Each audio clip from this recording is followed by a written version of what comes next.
মুহাম্মদ যারা তোমার অতি আপন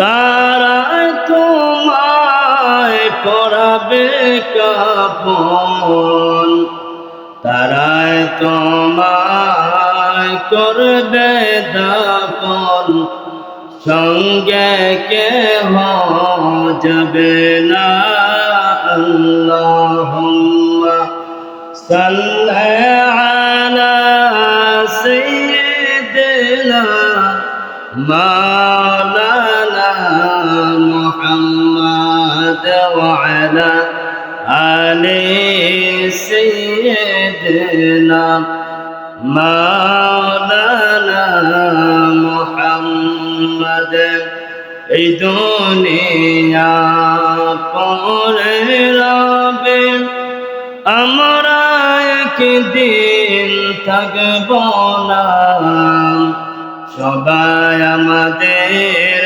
ভুলে যাবে নবী গো আপনি বললেন না আল্লাহুম্মা সাল্লি আলা সাইয়্যিদিনা মাওলানা মুহাম্মদ ওয়া আলা আলি সাইয়্যিদিনা মাওলানা মুহাম্মদ আল্লাহ আল্লাহ আল্লাহ হো লা ইলাহা ইল্লাল্লাহ আল্লাহ আল্লাহ আল্লাহ লা ইলাহা মত তো চলবে যখন নবী গো আমরার দয়া করে দিয়েন দেখা উম্মত গুনাহগার নবীজি আল্লাহ আল্লাহ আল্লাহু লা ইলাহা ইল্লাল্লাহু আল্লাহ আল্লাহ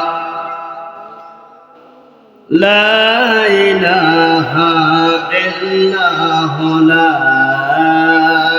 ইলাহা ইল্লাল্লাহু মুহাম্মাদুর রাসূলুল্লাহ সাল্লাল্লাহু আলাইহি ওয়াসাল্লাম। মুআজ্জাজ মুহতারাম সম্মানিত মুসলিম কিরাম পর্দার মা বোনেরা আসসালামু আলাইকুম ওয়া রাহমাতুল্লাহ। মহান আল্লাহ রাব্বুল আলামিনের দরবারে অসংখ্য শুকরিয়া জ্ঞাপন করি যে মহান আল্লাহ রাব্বুল আলামিন আমাদেরকে আল্লাহর মসজিদে আসার এবং বসার তৌফিক করে দিয়েছেন। মুহাব্বত বলি আলহামদুলিল্লাহ। আজকে জুমার দিন আলোচনার আলোচ্য বিষয় হলো আত্মীয়তার হক সম্পর্ক, আত্মীয়তার গুরুত্ব সম্পর্কে। আল্লাহ রাব্বুল আলামিন যেন হুজুর আরবি সাল্লাল্লাহু আলাইহি সাল্লাম এর সাদাকায় কোরআন এবং হাদিস মুবারক থেকে আমাকে বলার এবং আমাদেরকে মানার তৌফিক দান করুন সকলে আমিন।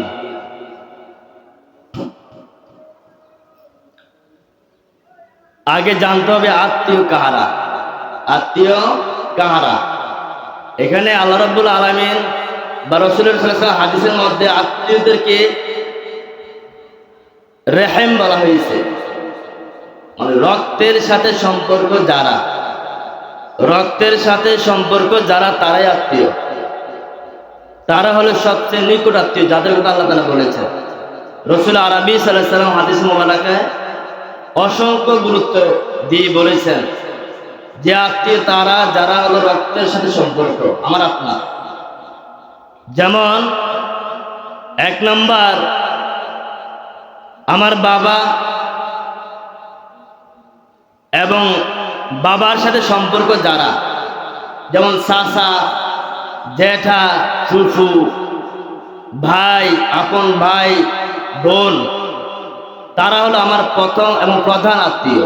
সুবহানাল্লাহ। তারা আমার প্রথম এবং প্রধান আত্মীয়। দ্বিতীয় নম্বর আত্মীয় হলো মা এবং মায়ের সম্পর্কে যারা আছে, মামা, খালা, এরা আমাদের আত্মীয়। তাদের কথা আল্লাহ রাব্বুল আলামিন কোরআন ও হাদিসের মধ্যে বলেছেন। আর যেটা তৃতীয় নাম্বার, এটা হলো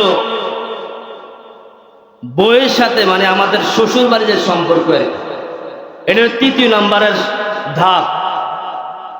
কিন্তু প্রথম এবং দ্বিতীয় ধাপ এটা আমার আপনার ডাইরেক্ট রক্তের সাথে সম্পর্ক।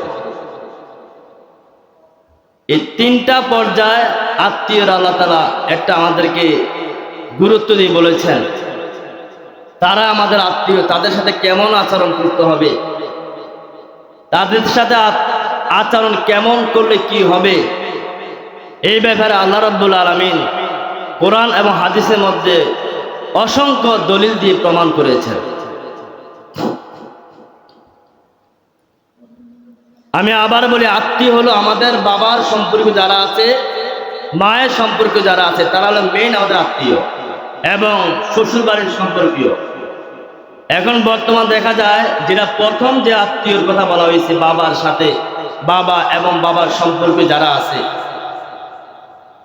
এখন আমরা প্রথমটা বিবেচনা না করে বর্তমানে অধিকাংশ দেখা যায় তৃতীয় নম্বরে আমরা বেশি প্রাধান্য দিয়ে থাকি। দেখ, এই ব্যাপারে আল্লাহ রাব্বুল আলামিন সূরা বাকারা ৮৩ নম্বর আয়াতে আল্লাহ রাব্বুল আলামিন বলেন, ওয়াইদ আখাযনা মিসাকা বানি ইসরাঈলা। আল্লাহ রাব্বুল আলামিন বনি ইসরাঈলদেরকে তাদের থেকে আল্লাহ তাআলা অঙ্গীকার নিয়েছেন। কেমন অঙ্গীকার? আল্লাহ রাব্বুল আলামিন বলেন, লা তা'বুদুনা ইল্লাল্লাহ। আল্লাহ তাআলা বনি ইসরাঈলদের থেকে অঙ্গীকার নিয়েছেন, প্রতিশ্রুতি নিয়েছেন এভাবে যে তোমরা আমি আল্লাহ ব্যতীত অন্য কারো ইবাদত করবে না। এক নাম্বার। দুই নাম্বার, ওয়াবিল ওয়ালিদাইনি ইহসানা, তোমরা তোমাদের পিতা মাতার সাথে সদাচরণ করবে। ওয়াদিল কুরবা, এবং নিকটাত্মীয়ের সাথে সদাচরণ করবে। ওয়াল ইয়াতামা, এবং এতিমদের সাথে সদ আচরণ করবে, ভালো আচরণ করবে। ওয়াল মাসাকিনি, এবং মিসকিনদের সাথে সদাচরণ করবে। আল্লাহ তাআলার নির্দেশ আমাদের জন্য। ওয়া কুলু লিন-নাসি হুসনা, এবং মানুষদের সাথে সদাচরণ করবে। এটা আল্লাহ রাব্বুল আলামিনের নির্দেশ, আমাদের জন্য এটা করণীয়। ওয়া আকিমুস সালাহ ওয়া আতুজ যাকাত, এবং নামাজ প্রতিষ্ঠা করবে এবং যাকাত প্রদান করবে। আল্লাহ রাব্বুল আলামিন আমাদেরকে আল্লাহ সম্পদ যা দিয়েছেন, আমাদের সম্পদ থেকে যারা হকদার, আমাদের সম্পদ থেকে কারা হকদার, কারা পাওনা, আমার হক, আমার সম্পদ সব আমার নয়। আমার সম্পদের মধ্যে, আপনার সম্পদের মধ্যে যারা হক পাওনা, আল্লাহ রাব্বুল আলামিন স্পষ্ট ভাষায় সূরা বাকারা 215 নম্বর আয়াতে, কোন সূরা? সূরা বাকারা 215 নম্বর আয়াতে আল্লাহ রাব্বুল আলামিন স্পষ্ট করে দিলেন। কিভাবে? আল্লাহ রাব্বুল আলামিন বললেন, বিসমিল্লাহির রহমানির রহিম, কুল মা আনফাকতুম মিন খায়রিন। আল্লাহ রাব্বুল আলামিন বলেন, মাহবুব, হে আমার প্যারা দোস্ত, আপনি আপনার উম্মতদেরকে বলে দিন, আমি আল্লাহ রাব্বুল আলামিন তাদেরকে যে সম্পদ দিয়েছি, তাদের সম্পদ থেকে কারা কারা হক পাওনা আছে। এক নাম্বার, ফালিল ওয়ালিদাইনি, এক নাম্বার তাদের সম্পদ থেকে, তাদের পিতা মাতার প্রতি তাদের খেয়াল রাখতে হবে, তাদের সম্পদ থেকে। দুই নাম্বার, ওয়াল আকরাবিনা, এবং তার নিকটাত্মীয়, তার সম্পদ থেকে, যে সম্পদ রয়েছে ওই সম্পদ থেকে তার নিকটাত্মীয় হক পাওনা আছে। তিন নাম্বার, ওয়াল ইয়াতামা, এবং যারা এতিম আছে, এতিম এতিম কারা? যারা এতিম আছে, যারা অপ্রাপ্ত বয়স্ক অবস্থা, বাবা দুনিয়া থেকে বিদায় নিয়ে যায়, আল্লাহ ডাকে, পরকালে তারা অবস্থান করে। এতিম তো তারা যারা দুনিয়ার জমিনে বাবার আদরটা পর্যন্ত পায় না, তারা হলো সবচেয়ে বেশি এতিম। যেমন আমাদের জাফর ভাই, ওনার দুইটা সন্তান রেখে গিয়েছেন। বাবা কি জিনিস বুঝে, বাবাকে বড় হলে বলতে পারো যে বাবা কি জিনিস। এরা দুজন হলো সবচেয়ে এতিম। ওয়াল ইয়াতামা, এতিমদের প্রতি তোমরা তোমাদের সম্পদ থেকে এতিমরা পাওনা আছে। রাসূল আরবি সাল্লাল্লাহু আলাইহি সাল্লাম বলেছেন, যারা এতিমের মাথায় হাত বুলায় দয়ার শুরুতে, দয়ার নজরে যারা এতিমের মাথায় হাত বুলাবে দয়ার শুরুতে, আমার নবী বলেন ওই এতিম সন্তানের মাথার মধ্যে যতগুলা চুল আছে, প্রত্যেকটা চুলের বিনিময়ে আমার আল্লাহ ওই ব্যক্তিকে আমল দিয়ে ভরপুর করে দিবে। সুবহানাল্লাহ। মায়ার নজরে একটু আদর করে দিলেন, মাথার হাত বসে দিন, এই সওয়াব যদি হয়। আর এতিমের দায়িত্ব যদি একজন মানুষ নেয়, তার ফজিলত কেমন হবে? এই জন্য আমার নবী বলেছেন, আল্লাহ তাআলা বলেছেন, তোমার সম্পদ থেকে 1 নাম্বার তোমার পিতামাতা, তোমার সম্পদ থেকে 1 নাম্বার পিতামাতা, তোমার সম্পদ থেকে তোমার পিতামাতা পাবে। আল্লাহ যেমনি আমাদেরকে দিক নির্দেশনা দিয়েছেন, আল্লাহ আমাদের রব। একজন মা সন্তানের কোনটা ভালো হবে, একজন বাবা সন্তানের কোনটা ভালো হবে, যদি আমার দৃষ্টিতে আমি বলি এটা আমার ভালো লাগে, কিন্তু মা বল বাবা এটা করিস না, কারণ এটা করলে তোর বিপদ হবে। আমার দৃষ্টিতে বিপদ হবে না, কিন্তু মা জানে বিপদ হতে পারে। এই জন্য মা বাবাকে মানা করে। যিনি মা বাবার রব, সবার লালন এবং পালন কর্তা, তিনি কে? আল্লাহ। ওই আল্লাহ জানেন কোনটা করলে আমাদের কল্যাণ হবে। আল্লাহ বললেন, তোমার সম্পদ থেকে তুমি তারপরে এতিমদেরকে তোমার সম্পদ থেকে একটু হক দিবা, ভাগ দিবা। ওয়াল মাসাকিন, মিসকিনদেরকে তোমার সম্পদ থেকে কিছু সম্পদ তাদেরকে দিবা। ওয়াবনি সাবিল, এবং মুসাফিরদেরকে দিবা। ওয়া মা তাফআলু মিন খায়রিন ফাইন্নাল্লাহা বিহি আলিম। এরপর আল্লাহ বলেন, উত্তম কাজের জন্য, ভালো কাজের জন্য তোমরা যা কিছু দান করো, আমি আল্লাহ সব তোমাদের ব্যাপারে অবগত আছি। সুবহানাল্লাহ। সব আমি অবগত আছি। আল্লাহ রাব্বুল আলামিন এই সমস্ত লোকদেরকে বলছেন তাদের কেয়ার করার জন্য, তাদেরকে যত্ন নেওয়ার জন্য। যদি আমরা এই সমস্ত লোকদের দেখাশোনা করতে পারি, আমার আল্লাহ রাব্বুল আলামিন বলেন, তোমার দুনিয়াতে আমি আল্লাহ যা সম্পদ দিয়েছি, ওই সম্পদ তোমার মরার পরে তোমার জন্য নেয়ামত হয়ে যাবে। সুবহানাল্লাহ। ওই সম্পদ আমি আল্লাহ তোমাদের যা সম্পদ দিলাম, ওই সম্পদ তোমার জন্য নেয়ামত হবে। আর যদি তুমি এদেরকে কিছু না দাও, মরার পরে তোমার সম্পদ গুলা কেমনে বের হবে তুমি বলতে পারবা না। হয়তো তোমার সন্তান তোমার সম্পদ গুলা পাবে, তোমার সম্পদ হয়তো তোমার সন্তানরা মদ খাইব, গাঁজা খাইব, কত কিছু খাইব, অথবা এমনি তোমার সম্পদ গুলা উড়ে ফেলে দিবে, কিন্তু তোমার এই সম্পদ তোমার কোনো কাজে আসবে না।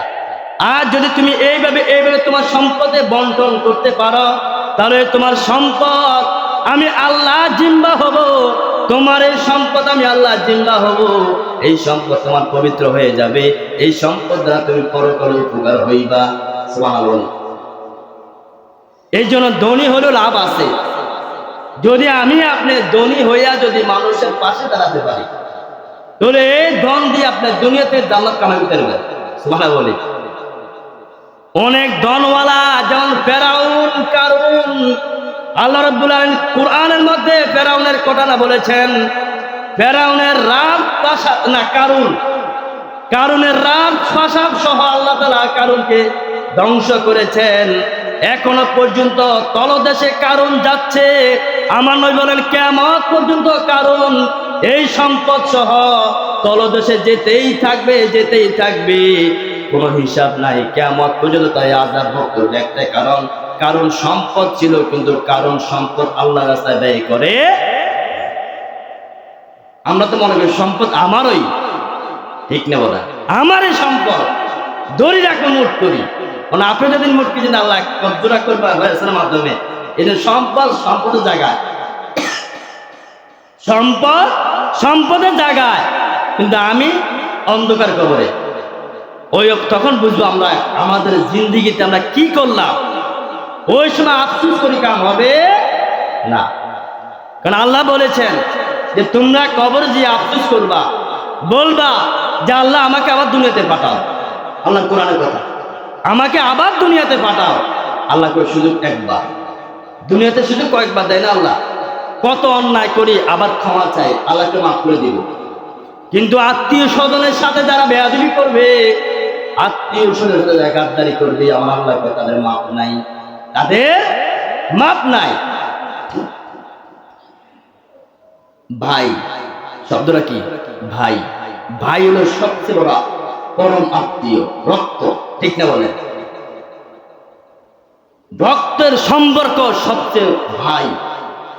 এখন দেখেন, হয়তো আপনাদের না থাকতে পারে, প্রায় জায়গায় বাইয়ে শ্যামও দেখতে পারে, ঠিক না বলেন?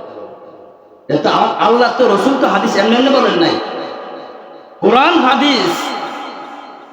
মনে রাখবেন, আমরা সবাই জান্নাতের মেহমান ছিলাম। উত্তরসূরি বাবা আদম আলাইহিস সালাম জান্নাতের মেহমান ছিলেন, ঠিক না বলেন? বাবা আদম জান্নাতের মেহমান ছিলেন। জান্নাত থেকে শয়তান এমন একটা কৌশল খাটাইলো, শয়তান বাবা আদমকে দুনিয়ার মধ্যে আনছে আল্লাহ, কিন্তু শয়তানের কুচক। আল্লাহকে আমি দুনিয়াতে আদমকে প্রেরণ করব, আমরা সবাই উত্তরসূরি জান্নাতে, আল্লাহ কয় না এটা মজা নাই, ডাইরেক্ট এবারই জান্নাত, এটা মজা নাই। তো কি করা যায়? আল্লাহকে আমি আদমকে দুনিয়াতে প্রেরণ করব। আদম হাওয়া দুইজনের মাধ্যমে আল্লাহ রাব্বুল আলামিন বলেন, আমি দুনিয়াতে বংশ বিস্তার আদমে হাওয়ার মাধ্যমে করব। করার পরে এবার আল্লাহ দিয়ে খলাকাল মাউত ওয়াল হায়াত লিয়াবলুয়াকুম আইয়ুকুম আহসানু আমালা, আল্লাহ রাব্বুল আলামিন বলেন মানুষ দুনিয়াতে সৃষ্টি করব, করার পরে আমি তাদেরকে পরীক্ষা করব কে নেক আমলের দিকে শ্রেষ্ঠ, আমি এটা পরীক্ষা করে তাদেরকে জান্নাত দিব। এবং পিছনে তো শয়তান লাগিয়ে আছে, এই যে শয়তান জানে কোন কাজটা করলে আমাদের মধ্যে আমরা সহজে জাহান্নামে যেতে পারি। শয়তান আমাদের চেয়ে ডেয়ারিং, এই জন্য শয়তান জানে বাইয়ে দ্বন্দ্ব লাগাইলে সবচেয়ে মানুষ জাহান্নামে যাবে। এই জন্য আমার নবী বলেছেন, দেখেন হাদিস দেখেন, আমার নবী আকরাম সাল্লাল্লাহু আলাইহি ওয়াসাল্লাম বলেছেন, দুজাহানের বাদশা নবী তিনার জবান মুবারকে বলেছেন, লা ইয়াহিল্লু লিমুসলিমিন আন ইয়াহজুরা আখাহু ফাওকা সালাস। যদি কোনো মুসলমান তারা আপন ভাই 3 দিনের বেশি সম্পর্ক বিচ্ছিন্ন করে রাখে, কয়দিন? 3 দিন, মাত্র 3 দিন। যদি 3 দিনের বেশি সম্পর্ক বিচ্ছিন্ন করে রাখে, আমার নবী বলেছেন, ফামান হাজারা ফাওকা সালাসিন ফামাতা দাখালান নার। এই 3 দিনের মধ্যে যদি ওই মুসলমান ব্যক্তি মারা যায়, সেজন্য জাহান্নামে চলে গেল। নাউজুবিল্লাহ বলি, কত কিছু করি আমরা জান্নাতে যাওয়ার জন্য, কত কিছু করি জান্নাতে যাওয়ার জন্য, ঠিক না বলি? নবী তো বলেছেন, আমরা তো সেই নবীর উম্মত, ঠিক না? আমার নবী তো বলেছেন তোমরা জান্নাতে যেতে হলে এই কাজ করতে হবে, জাহান্নামে গেলে এই কাজ করলে জাহান্নাম যাইবা। আর আমরা কেউ জাহান্নামে যেতে চাই না, ঠিক না বলি? নবীজি বলেছেন 3 দিনে বেশি কোন মুসলমান ভাই সম্পর্ক ছিন্ন করা জায়েজ নাই, হালাল না হারাম।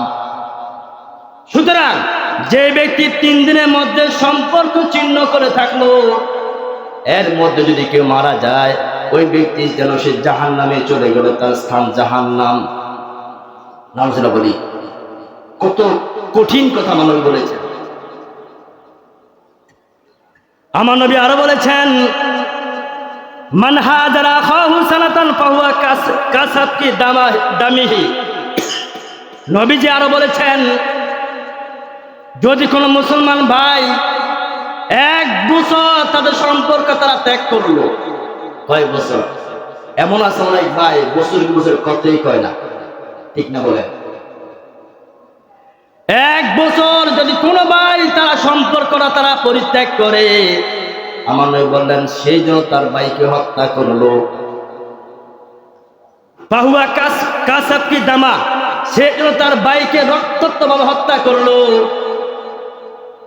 এবার বলেন যদি কেউ কাউকে হত্যা করে সে কি মুসলমান থাকি? সে তো কুফরি করলো। এই জন্য আমার নবী বলেছেন ভাই ভাই এমন একটা সম্পর্ক, ভাই ভাই এমন একটা মূল্যবান সম্পর্ক, যে সম্পর্কটা যদি আপনি একবার মধুর করে নিতে পারেন দেখবেন কত মধু পাওয়া যায়। ভাই ভাই যদি সম্পর্কটা আপনি এন্তেকাল করার পর যদি আপনার ভাই আপনার খাতটা ধরতে পারে, এর চেয়ে বেশি আর কিছু লাগে না। যদি কোনো ভাই ভাইয়ের জন্য দোয়া করে, আমার আল্লাহ কয় দোয়াটা আমি আল্লাহ কবুল করে নেই। রক্তের সম্পর্ক এতটুকু মত আমার আল্লাহ নবী বলেছেন। ভাইয়ের সম্পর্ক এখনো আমরা 3 ভাই আলহামদুলিল্লাহ, এখনো বাড়িতে গেলে আমি আমার বড় ভাইদের পায়ে সালাম করি।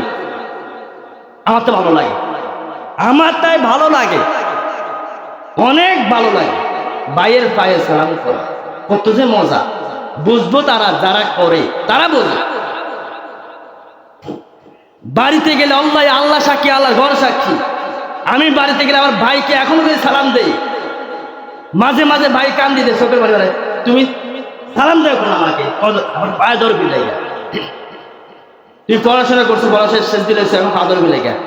আমি বলি ভাই আপনার পায়ের মধ্যে আমার দোয়া, পায়ের মধ্যে আমার দোয়া। কারণ বাপের পরে ভাই, এই ভাইয়ের পা তো আমাদের অমূল্য রতন, ঠিক না বলি? যদি আমরা বেশি ডিস্টেন্স না, আমরা ভাই বেশি পার্থক্য না বয়সের দিক দিয়ে, বয়সের দিক দিয়ে যতই হোক, একদিন বড় হলো আপনার বড় ভাই, আপনি সম্মান দেন, আপনি দেখবেন আপনাকে আল্লাহ তাআলা 10 জন ব্যক্তি আপনার পিছনে সম্মান দেওয়ার জন্য লাগাই দিবে।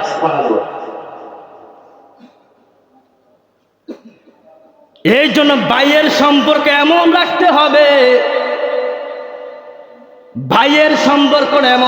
হবে, যাতে করে আমার আল্লাহ রাব্বুল আলামিন দেখে আনন্দ করে। ফেরেশতাদেরকে নিয়ে দেখো তোমরাই বলেছিলা, ফেরেশতারা তোমরাই বলেছো মানুষ সৃষ্টি করতাম না, দেখো আমার এই বান্দারা শয়তান পিছনে লেগে আছে, ধোঁকা দেয়, কয় ভাই সম্পর্ক ছিন্ন কর। কিন্তু আমার এই বান্দারা শয়তানের সাথে লড়াই লেগে এই বান্দারা ভাই কত মধুর সম্পর্ক, তারা এমন মধুর সম্পর্ক যে মধুর সম্পর্ক আমি আল্লাহ খুশি। সুবহানাল্লাহ। নবী আকরাম সাল্লাল্লাহু আলাইহি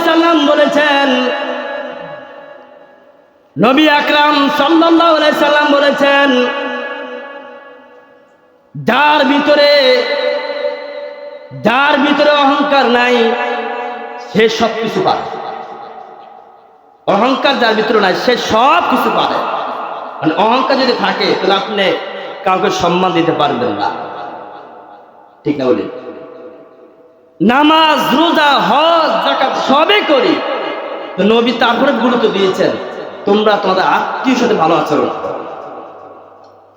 আমার নবী আকরাম সাল্লাল্লাহু আলাইহি সাল্লাম বলেছেন,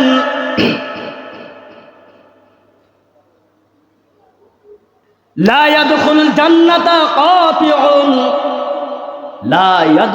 জান্নাতা কাতিউন, নবীর ফতুয়া, আমরা সেই নবীরই প্রেমিক, ঠিক না বলি?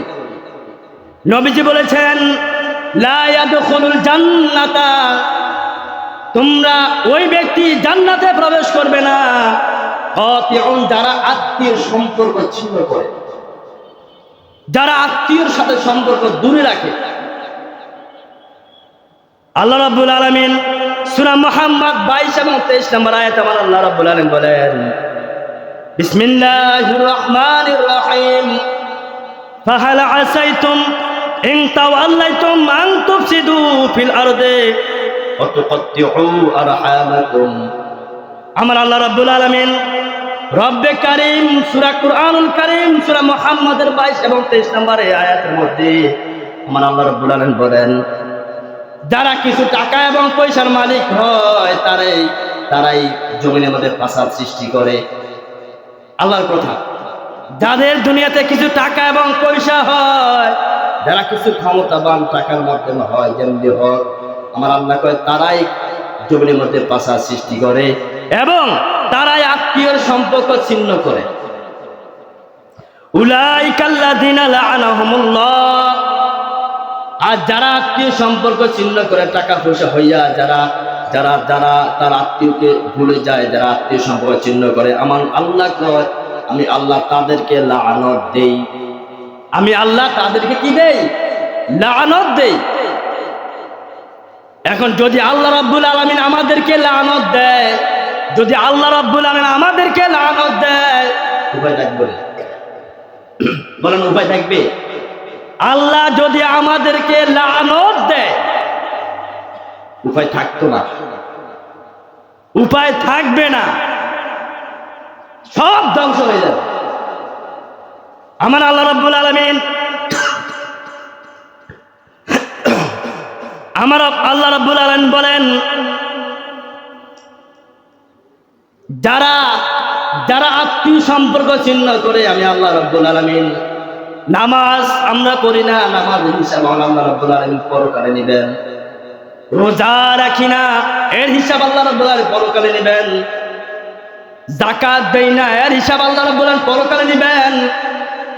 মানুষকে আমরা মানুষ বলে গণ্য করি না, আমরা মানুষের সাথে খারাপ আচরণ করি, আমার আল্লাহ কয় এর হিসাব আমি আল্লাহ পরকালে নিব। কিন্তু যারা যারা আত্মীয় সম্পর্ক বিচ্ছিন্ন করে, নিজের বোনের সাথে সম্পর্ক বিচ্ছিন্ন করে দেয়, নিজের ভাইয়ের সাথে সম্পর্ক বিচ্ছিন্ন করে দেয়, আপন চাচা জ্যাঠা তাদের সম্পর্কের সাথে বিচ্ছিন্ন করে দেয়, মামা খালা তাদের সাথে সম্পর্ক বিচ্ছিন্ন করে দেয়, আমার আল্লাহ রাব্বুল আলামিন বন্ধু নবী বলেন আল্লাহ তাদেরকে দুনিয়াতেও শাস্তি দিবেন, আখিরাতেও শাস্তি দিবেন। আমার আল্লাহ তাদের দুনিয়াতেও শাস্তি দিবেন এমন আখিরাতেও শাস্তি দিবেন। আর যারা যে ব্যক্তি আত্মীয় স্বজনের খোঁজ খবর রাখে, যে ব্যক্তি আত্মীয় স্বজনের সাথে ভালো আচরণ করে, আমার নবী কয় তাদেরকে দুনিয়াতে আমার আল্লাহ তাদেরকে এর ফল দিবেন, আখিরাতেও তাদেরকে আল্লাহ তাআলা এর ফল দিবেন। এখানে মধ্যে আমার এক ভাই আছেন, কিছুদিন আগে বলেছিলেন ওনার আপন মামার ঘটনা, যেহেতু কোরআনুল কারীম বুঝার জন্য বলতেছি। ওই ভাই বললেন যে আমার মামাদের মধ্যে সবচেয়ে আমার ডক্টর যিনি, তিনি আমাদের খোঁজখবর বেশি নেন, আমার বাস্তব দেখা। আর ওই মামার আমার খোঁজখবর নেয় না, মানে আত্মীয়ের সাথে সম্পর্ক ভালো রাখে। উনি স্বীকার করলেন যে আমাদের সাথে সম্পর্ক মামা তো এটা অনেক আত্মীয়, বাগিনা ঘনিষ্ঠ আত্মীয়, এটার মতো আত্মীয় হয় না। সুবহানাল্লাহ বলি, বাগিনা বাতিজা, এরপরে আপনার ভাই, এটাই আপনার সবচেয়ে নিকট আত্মীয়, রক্ত। এদের সাথে কখনো বেইমানি করা যাবে না। এরা আপনাকে ধাক্কা দিলে আপনি বুকে টেনে নেবেন, ও ধাক্কার বিচার আল্লাহ করবে, কিন্তু আপনি বুকে টেনে নিচ্ছেন, আল্লাহ আপনাকে আল্লাহর কুদরতে বুকে টেনে নেবে। সুবহানাল্লাহ বলুন। কারণ আল্লাহ আপনি ভিতরের মধ্যে যতটুকু আপনার ভিতরে নম্রতা রাখবো, আমাকে কেউ আমার ভাই আমাকে দেখতে পারে না, সমস্যা নাই, আমি আল্লাহর জন্য রসুলের জন্য আমার ভাইকে আমি ধরে রাখবো। দেখবেন আপনাকে আল্লাহ কেমন আপনাকে দুনিয়াতে এবং আখিরাতে পুরস্কার দেয়, আপনি হিসাব করে দেন না। এটা আল্লাহর ওয়াদা, রসুলের ওয়াদা। আমরা ভিতরের মধ্যে কেমনে করি, আমার ভাইয়ের সাথে কথা বলি, কেমনে আমার ভাইয়ের কথা কইছে, আমার কথা কম যায়, উনি ওনার জন্য কেমন কে আছে, আল্লাহ নাই নাকি নাই, কক না, আমি আমার ভাইয়ের সাথে সম্পর্ক রাখি। কার জন্য? আল্লাহ এবং তার রাসূলের জন্য। দেখবেন আপনাকে আল্লাহ তাআলা দুনিয়াতে সম্মানিত করবেন, রিজিক দিবেন, এই কথা কোরআনে হাদিসে আছে। আমার নবী বলেছেন, যারা দুনিয়ার মধ্যে আত্মীয় সম্পর্ক অটল রাখে, আমার নবী বলেছেন, রাসূল আরবি সাল্লাল্লাহু আলাইহি সাল্লাম বলেন, তাআলামু মিন আনফুসিকুম মা তাসিলুনা বিহি আরহামিকুম, তোমরা নিজ বংশ সম্পর্কে যতটুকু জানবে, যাতে তারা যদি তোমার সম্পর্কে আত্মীয় হয়, নিজের বংশের খোঁজ নিবা কে তোমার আত্মীয় হয়, ওই তাদের খোঁজ খবর আমার নবী বলেন নিবা। তোমার ভাই তোমার আত্মীয়, তোমার মায়ের ভাই তোমার মামা তারা আত্মীয়, বোন আত্মীয়, বোনের ঘরের ছেলে মেয়ে তারা তোমার বাগনি বাগিনা, তারা তোমার নিকট আত্মীয়, তাদের খোঁজ খবর রাখলে কি হবে? আমার নবী বলেন, ফাইন্না সিলাতার রহিমি মাহাব্বাতা ফিল আহলি, যদি তুমি তোমার আত্মীয়ের সাথে সম্পর্ক রাখো তাহলে তারা তোমাকে ভালোবাসবে। সুবহানাল্লাহ বলে নবীজির কথা, তারা তোমাদেরকে ভালোবাসবে। আর এই ভালোবাসাটা আমার আল্লাহ একদম কবুলিয়তের দরজা নিয়ে যাবেন। নিয়ে যাওয়ার পর আমার আল্লাহ নবী বলেন, মাসসাতু ফিল মালে মানসাতু ফিল আসারে, ওই আত্মীয়ের সাথে তুমি সম্পর্ক রাখার কারণে আমার আল্লাহ খুশি হয়ে তোমাকে দুনিয়াতে সম্পদ বাড়াইয়ে দিবে, তোমার হায়াত আমার আল্লাহ বাড়াইয়ে দিবে। সুবহানাল্লাহ। আমার নবী বলেন, যে ব্যক্তি আত্মীয়ের সাথে সম্পর্ক ভালো রাখে আমার আল্লাহ রাব্বুল আলামিন ওই ব্যক্তির হায়াত বাড়িয়ে দিবেন, ওই ব্যক্তির সম্পদ বাড়িয়ে দিবেন। আর এই দুটা জিনিস অত্যন্ত মূল্যবান, ঠিক না? সম্পদ আমরা সবাই চাই যে আমার একটু সম্পদ হোক, কত কষ্ট করি, ঠিক না? সম্পদ, ঠিক না? তো আল্লাহ কয় সম্পদের চাবিকাঠি আমার কাছে। সম্পদের চাবিকাঠি কার কাছে? আল্লাহর কাছে। আল্লাহ যদি চায় সকালবেলা ধনী, বিকেলবেলা ফকির, আল্লাহ যদি চায়, ঠিক না বলি? যদি আল্লাহ চায় তো আল্লাহ কয় সম্পদ আমার কাছে। পাইবা কিভাবে? আত্মীয়র খোঁজ খবর নাও, আমি আল্লাহ তোমার সম্পদ বাড়িয়ে দিই। এবং হায়াত দুনিয়ার মধ্যে যদি যার যত টাকা আছে, যদি বলেন আমি আমার সব টাকা দিব, শুধু কিয়ামত পর্যন্ত বাঁচতে চাই, সব দিয়ে দিবেন, ঠিক না বলি? কেউ মরতে চায় না, কেউ মরতে চায় না। হায়াতটা বারক না, ঠিক না? হায়াতটা বারক। আপনি যদি এই মুহূর্তে যেমন একজন ডাক্তার একজন রোগী এত মোটা, এমন রোগ ধরছে, ডায়াবেটিস, যেটা হলো ভ্যারাইটিস, সব রোগের আক্রমণ। আপনার রোগের মধ্যে শেষ নাই, আপনার স্বাস্থ্য কমাতে হবে। ওই ব্যক্তি যতই খায় স্বাস্থ্য কমে না। ডাক্তার বলল আপনার চিকিৎসা আমার দ্বারা হবে না, আপনার রোগ যে রোগ, আপনার অন্য ডাক্তারের কাছে যান, অন্য ডাক্তারের কাছে যান। ওই ব্যক্তি অন্য ডাক্তারের কাছে গেলেন, যাওয়ার পরে বলল যে ডাক্তারের কাছে যাওয়ার পরে বলল আমার অবস্থা খুবই খারাপ, আমার একটু চিকিৎসা দেন। তো ডাক্তার বলল, কতক্ষণ ওই রুগীর দিকে তাকাইলেন, তাকাইয়া দেখলেন, এমন পরে বললেন আমি যা দেখলাম, এমন একটা পরীক্ষা দিলেন, দিয়ে বললেন আপনার পরীক্ষা দেখে দেখলাম আপনি আর বাঁচবেন মাত্র 1 মাস। কয় মাস? মানে একটা আইডিয়া করলেন, আইডিয়া যে আপনি এতদিন বাঁচতে পারেন, সম্ভব একটা আইডিয়া। মানুষ তো মৃত্যু কথা বলতে পারে না, একটা আইডিয়া। তো ওই ব্যক্তি জাননে কইছে 1 মাসের মধ্যে মৃত্যুবরণ করবে, এই ব্যক্তির খানা ঘুম সব হারাম হয়ে গেছে। সব কি হারাম। 1 মাস গেল, এখন তো মরে যাবে, একটা দুর্বল, মানে একদম সব শেষ। 1 মাস পরে ডাক্তার কাছে গেছে, যাই এখন ডাক্তার সাহেব আপনি কেমন রিপোর্ট দিলেন? আপনি বললেন আমি 1 মাসের মধ্যে মারা যাবো। হয়তো এখন মারা যায় নাই। ডাক্তার সাহেব বলল, আমরা ডাক্তার মানুষ, মাঝে মাঝে কিছু হ্যাকমত করা লাগে। কেমন একমত? আপনাকে আমি এই ভয়টা দেখাইছি এই কারণে, জানো মানুষের টেনশন বড় একটা বড় রোগ। এই আপনি টেনশন যেন খানা দানা সব বন্ধ করে দেন, আপনার স্বাস্থ্য দিন দিন বাড়ে, আপনি খানা বন্ধ করতে পারেন না। এর লেগে আপনি আমাকে 1 মাস মরণের একটা আইডিয়া দিলাম আর কি। এতে করে আপনার কি হয়েছে? আপনার খানা ঘুম সব শেষ, সব শেষ। আপনি আল্লাহ মুখে হয়ে গেছেন, যেমনি আছেন এমনি থাকেন, আল্লাহ আপনার হায়াত বাড়াই দিবে। সুবহানাল্লাহ। ডাক্তার একটা টেকনিক করাইছে। এখন এই মতে যদি আপনাকে বলেন আপনার মৃত্যু যদি আল্লাহ আপনাকে কোনো কোনো একটা এলহাম দেয় যে বা এ বান্দা তুই অমুক সময় মারা যাবি, দেখবেন আমরা করোনার সময় আমরা করোনাতে বাঁচার জন্য কত রকম করছি, ঠিক না? এই জন্য মৃত্যুটা মানুষ হবে। আমার আল্লাহ রাব্বুল আলামিন বলেছেন, নবী বলেছেন, যদি তোমরা হায়াত বাড়াতে চাও আত্মীয়র সাথে সদাচরণ করো, আল্লাহ তাআলা হায়াত বাড়িয়ে দিবে। সুবহানাল্লাহ। আল্লাহ তাআলা হায়াত বাড়িয়ে দিবে এবং রিজিক বাড়িয়ে দিবে। এখন দেখবেন আত্মীয়ের মধ্যে যারা বোন আছে, বোন, আমরা অনেক সময় বোনের হক তো দেই না, আছে না? বোনের আত্মনাদ, যে বোন যদি আল্লাহর কাছে একবার যদি বলে আল্লাহ আমি আমার ভাইয়ের প্রতি অসন্তুষ্ট, আল্লাহি মনে রাখেন, লিখে রাখেন, আল্লাহর কোরআন সাক্ষী, নবীর হাদিস সাক্ষী, আপনার জীবন ধ্বংস হয়ে যাবে, দুনিয়া শেষ, আখিরাত শেষ।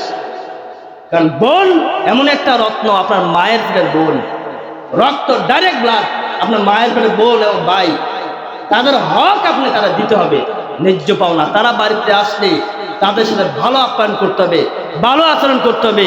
কারণ একজন বোন আপনার বাড়িতে যখন আসে, আমার আল্লাহ তোর বাড়িতে আমি রিজিক ভরপুর করে দিই, আপনার বোনের কারণে আপনি রিজিক আপনি পাবেন। এখন আমরা তো মনে করি বোন আইসে, অনেক সময় বোনকে আমরা বালা ভাবি, মানে কি বালা মানে বিপদ ভাবি, এগুলা করা যাবে না। কারণ বোন আপনার অত্যন্ত আপনার আপন লোক, ভাই এবং বোন আপনার অত্যন্ত আপন লোক, তাদের সাথে আপনি যতটুকু ভালো করবেন, আল্লাহ বলেন আমি আল্লাহ তোমাদের সাথে ততটুকু ভালো আচরণ করব। তাদের সাথে সম্পর্ক বিচ্ছিন্ন করবা, আমি আল্লাহ তোমাদের সাথে সম্পর্ক বিচ্ছিন্ন করে দিই। আল্লাহ বলেন কোরআনের মধ্যে স্পষ্ট বলেছেন, রাসূল বলেছেন, তাদের সম্পর্ক রাখো, আমি আল্লাহ তোমাদের সাথে সম্পর্ক রাখবো। তাদের সম্পর্ক বিচ্ছিন্ন করবা, আমি আল্লাহ তোমাদের সাথে সম্পর্ক বিচ্ছিন্ন করব। এই জন্য অনেক মা বোনদেরকে বলবো, অনুরোধ করবো, যে এখানে না যারা সবাই তো আর এক না, কিছু কিছু মা বোনরা আছে, সবাই না, কিছু বোন আছে যে দেখবেন ভাইয়ের স্বামীর আত্মীয় আপনার কাছে বড় আত্মীয়, স্বামীর আত্মীয় আপনার কাছে বড় আত্মীয়।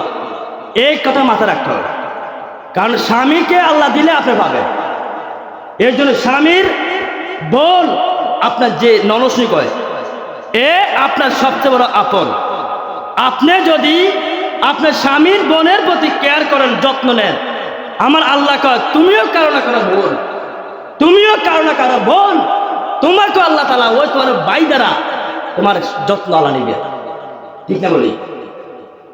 কারণ এই দুনিয়ার এটা পয়সা আল্লাহ তাআলা বলেছেন। এরপরে আমরা অনেক সময় যদি শাশুড়ি বৃদ্ধ হয়ে যায়, দেখবেন খেদমত করে না। আপনার ঘর থেকে যদি পুরুষ যত হোক না কেন, ঘর থেকে যদি মা বোন যদি বলে আমার শ্বশুর খেদমত করবো, কোনো পুরুষ পাইতো না যে আমি আমার বাবার খেদমত করতাম না, এটা কেউ করতো না, ঠিক না বলেন?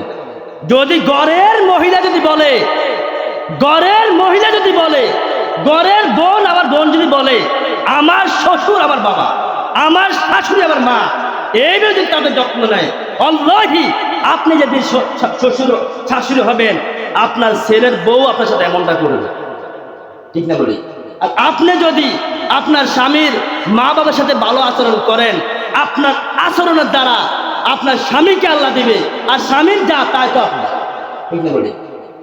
এই জন্য এটা খেয়াল রাখতে হবে। আমরা এই হিসাবটাই বুঝি না, দুনিয়ার সব হিসাব বলতে হিসাব, এটা আল্লাহ হিসাবে বুঝে দিয়েছে। আল্লাহ এমনি বুঝে দিয়েছে, নবী এমনি বুঝে দিয়েছে যে তুমি তোমার শ্বশুরের সাথে তোমার শাশুড়ির সাথে ভালো আচরণ করবা। মা বন্ধুকে বলতেছি, তোমার সাথে তোমার ছেলের বউ ভালো আচরণ করবে। তুমি তোমার, আমার আল্লাহ মা বন্ধুকে বলতেছেন, তুমি তোমার স্বামী বোনের সাথে ভালো সম্পর্ক রাখবা। বাড়িতে আইছে নিজের বোনের চেয়েও তুমি যত্ন বেশি নিবা, কারণ নিজের বোন দেখবেন আপন মনে দুই বোন, কয় বোন? আপন দুই বোন যদি হয় অনেক সময় কোনো কারণে বিচ্ছিন্ন হয়ে যায়, কিন্তু আপনি আপনার স্বামীর বোনের প্রতি যদি সর্বোচ্চ যত্ন নেন, আল্লাহ কয়, রাসূল কয়, ওই আপনার বোনের যত্ন নেওয়ার কারণে তোমার ভাই তোমার প্রতি এতটুকু যত্ন নিবে। কামা তাদিনু তুদা, যেমন কর্ম তেমন ফল হবে। আল্লাহ তাআলা আমাদেরকে বুঝার তৌফিক দান করুন। আমিন।